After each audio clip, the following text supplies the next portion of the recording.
Halo teman-teman, ketemu lagi di mata kuliah Bahasa Yunani Penerapan dalam Eksegesis, dan kali ini kita akan lanjut dengan materi 2 kita, yaitu kata sifat. Nah, kalau dengar kata sifat tentunya mungkin akan ada pertanyaan dong, rasanya kata sifat sudah pernah kita bahas di Yunani 1.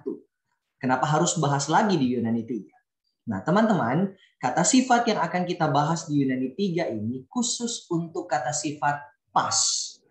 Kata sifat pas yang adalah kata sifat yang lumayan unik dalam bahasa Yunani. Dan kenapa dia penting? Karena kata sifat pas ini adalah kata sifat yang akan menjelaskan tentang jumlah. Meskipun jumlah yang akan disebutkan nanti tidak valid ya, mungkin bukan tidak valid juga ya, tapi tidak akan diketahui jumlah pastinya. Tidak bersoal dengan angka. Tapi sebentar ya. Wait. Sip, kita lanjutkan. Jadi dia tidak akan bersoal dengan angka, kita tidak tahu apakah dia 1, 2, 3, dan seterusnya. Tapi dia akan membahas tentang apakah dia menyeluruh, seluruh, setiap, semua, dan sebagainya. Inilah yang kira-kira akan dijelaskan oleh kata sifat pas. Nah, teman-teman, untuk mendeklinasikan kata ini, maka maskulin dan netral akan mengikuti ciri deklensi ketiga. Sedangkan untuk kata sifat feminin, dia akan mengikuti deklensi 1 tipe doksa. Maka deklensinya adalah sebagai berikut. Teman-teman boleh lihat di layar Anda. Nominatif maskulin tunggalnya pas. Genetif maskulin tunggalnya pantos. Datif maskulin tunggalnya panti. Akusatif maskulin tunggal panta. Nominatif maskulin jamak pantes. Genetif maskulin jamak panton, datif maskulin jamak pasin, dan akusatif maskulin jamak pantas. Kita lanjut ke feminin.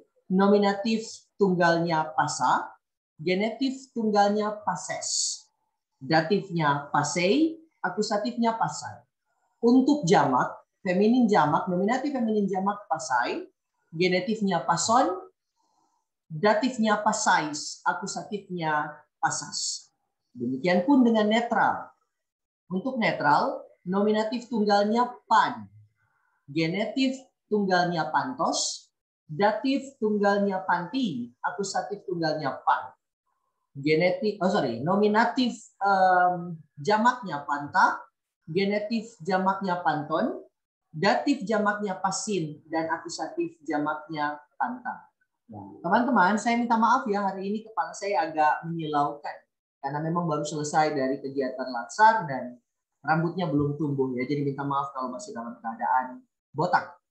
Oke, kita lanjut. Wait for a moment. Oke. Nah, perhatikan di sini ada beberapa catatan. Catatan yang pertama adalah bahwa perhatikan kesamaan akhiran antara pas dengan akhiran pada partisip aktif aorist ya. Coba buka materi Yunani 2 di bagian partisip aktif aorist. Ada kesamaan-kesamaan akhiran antara kata sifat pas dengan partisip aktif aorist. Kemudian cara menerjemahkan pas adalah seperti ini. Pada umumnya bentuk tunggal diterjemahkan setiap atau tiap-tiap, sedangkan jamak akan diterjemahkan segenap atau seluruh. Ada 4 hal yang perlu teman-teman perhatikan sehubungan dengan penerjemahan kata pas. Yang pertama, pas yang berfungsi sebagai atributif, artinya ketika pas ini sebagai kata sifat, dia ada pada posisi atributif. Jadi pas ini ada pada posisi atributif dan didahului oleh kata sandang. Sebagaimana yang pernah saya jelaskan di Yunani 1, ciri khas atributif adalah didahului oleh sandang. Maka dia akan diterjemahkan keseluruhan atau seluruhnya. Boleh juga diterjemahkan semua dalam arti tiap-tiap bagian itu atau totalitas dari kelompok atau hal atau keseluruhan orang atau benda. Jadi seluruh secara jumlah tanpa terkecuali. Di sini ada contoh kalimat ya, ada hopasterismos.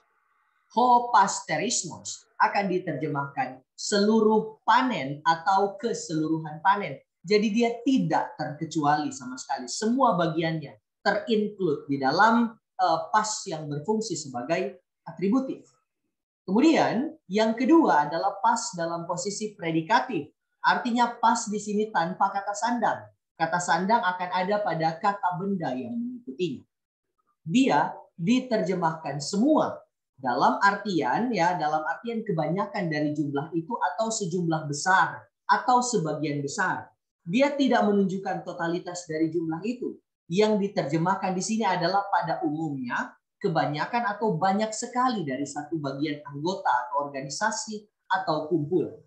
Nah, di sini ada contoh kalimat ya teman-teman. Ada pashoterismos.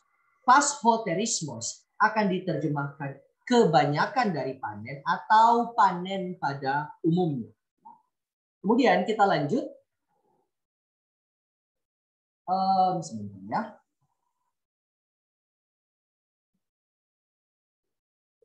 Oke. Bagian ketiga adalah pas yang digunakan dengan kata benda tanpa kata sandang. Dia akan diterjemahkan dengan tiap-tiap atau setiap. Contoh di situ ada pasterismos, akan diterjemahkan setiap panen. Jadi dia tidak lagi menunjuk pada jumlah, tapi menunjuk pada waktu. Lebih menunjuk pada waktu panen. Poin keempat adalah pas yang diikuti oleh kata sandang dan partisip. Dalam hal ini dia akan diterjemahkan seperti pada contoh. Pertama ada pas ho euphrainon. Pas ho euphrainon. Dia diterjemahkan setiap orang yang bersukacita. Kemudian yang kedua ada pas hoi euphrainontes. Semua orang yang sedang bersukacita. Jadi di atas ada tunggalnya, di bawah itu ada contoh untuk jamak. Nah, teman-teman, mari kita perhatikan di bagian sini. Pada poin 2, kita bisa melihat ada kata sifat deklensi 3. Hampir semua kata sifat dalam bahasa Yunani kemudian dideklensikan menurut paradigma deklensi 1 dan 2. Ya, jadi antara feminin atau maskulin dan netral. Bandingkan misalnya waktu di materi Yunani 1 kita pernah membahas contoh kata agathos.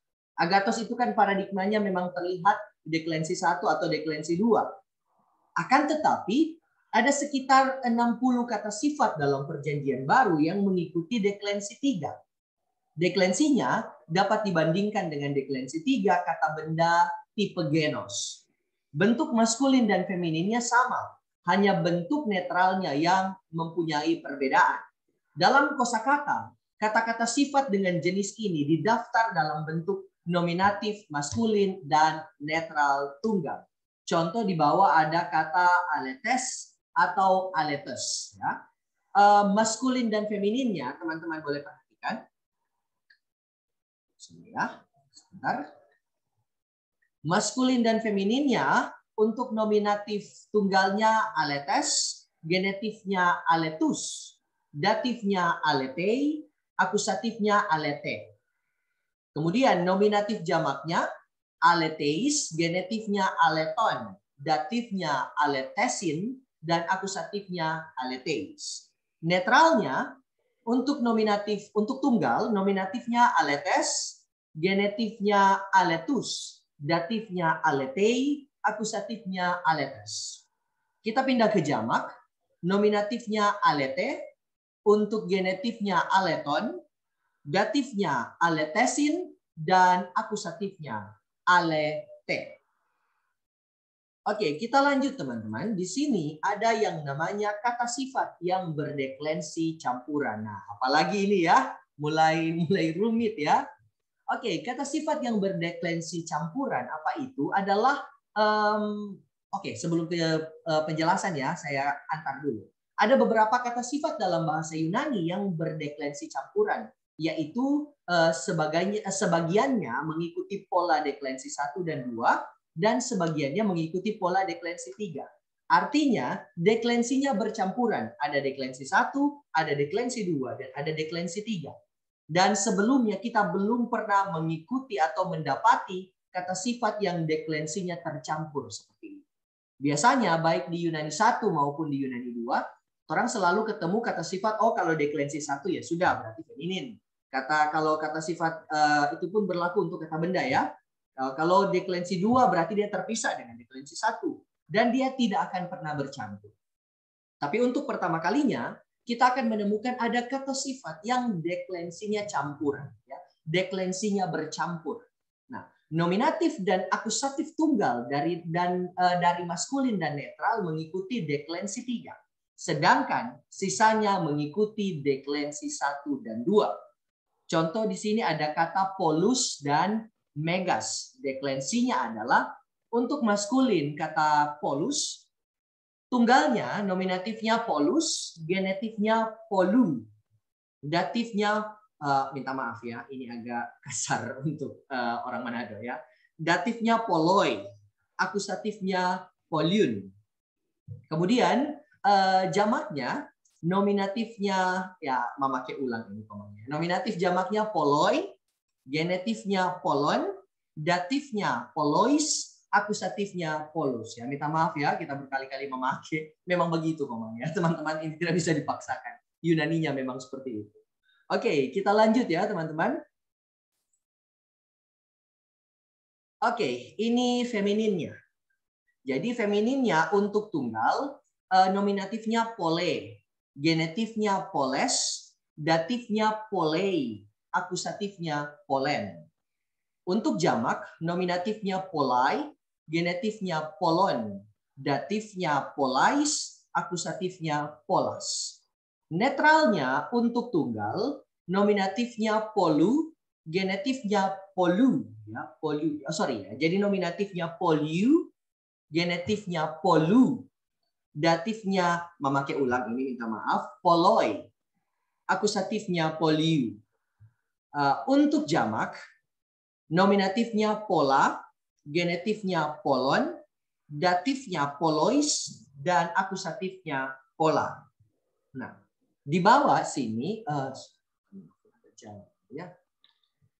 Oke, saya kok agak balik ke atas. Oke, sip. Di sini teman-teman, penggunaan untuk kata polus dalam kalimat adalah dalam bahasa Inggris kata polus diterjemahkan much atau many, ya. Jadi jumlah yang tidak dapat dihitung, banyak, tapi kita tidak tahu jumlahnya berapa. Pokoknya banyak, dan dia jumlah yang besar, ya, tidak dapat dihitung atau dapat dihitung. Ada 5 kemungkinan pemakaian kata ini dalam kalimat itu.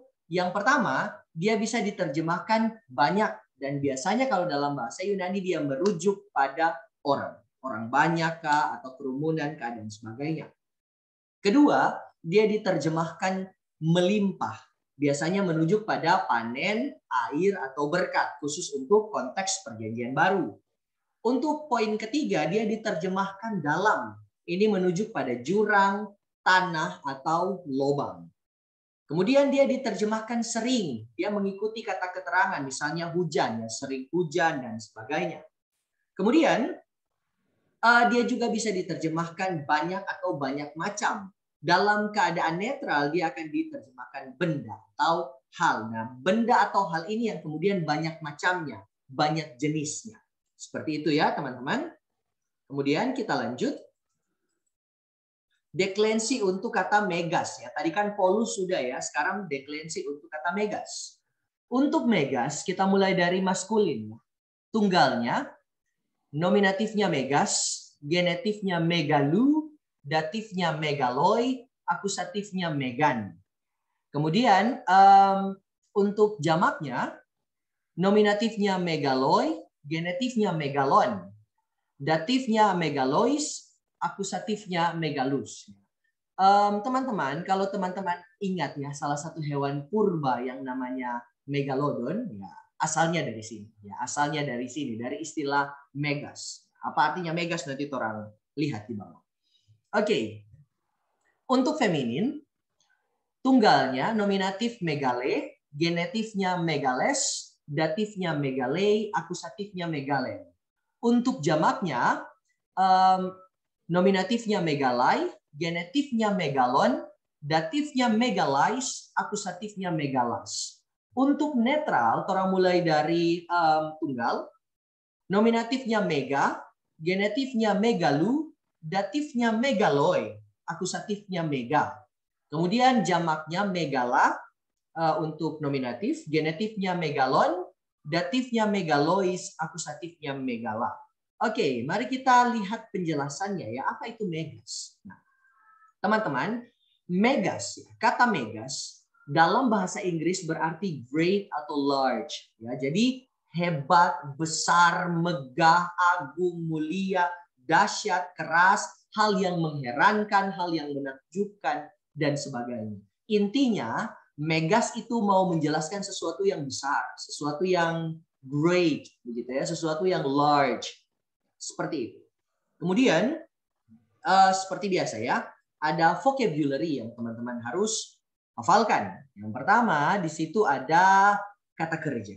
Kata kerjanya ini kata kerja yang memang benar-benar baru untuk teman-teman temukan, tapi artinya sebenarnya mirip-mirip ya, karena yang mirip dengan kata kerja ini sebelumnya ada khairo ya, yang mirip sekali sebenarnya terjemahannya. Jadi ini adalah kata kerja eufraino ya. Eufraino artinya bersukacita.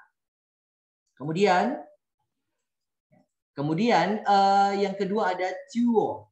Tuo it's a sacrifice atau kill ya. Jadi dia bisa mengorbankan atau membunuh.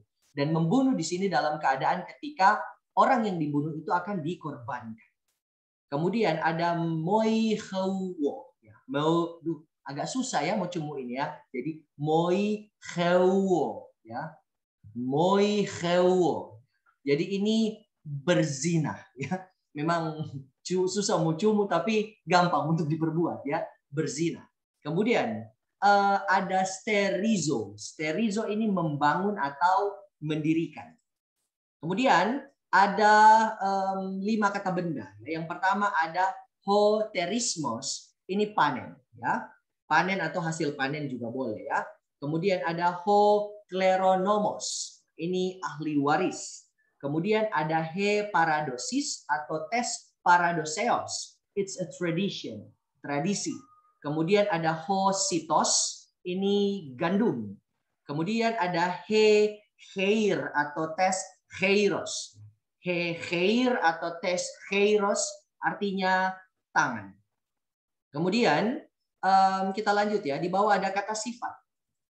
Nah, lumayan banyak ini kata sifat teman-teman. Ada 1, 2, 3, 4, 5, 6, 7, 8. 8 kata sifat. Yang pertama ada aletes atau aletes. It's a true. Benar. Kemudian ada astenes atau astenes. Ini lemah atau sakit. Kemudian ada kainos. Ini baru, new.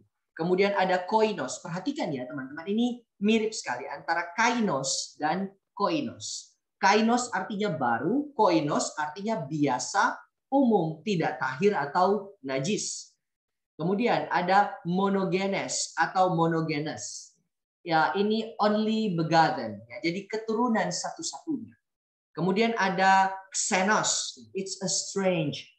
Jadi aneh atau asing. Kemudian ada pasa, pas atau pan, it's all or every. Jadi semua, seluruh atau setiap.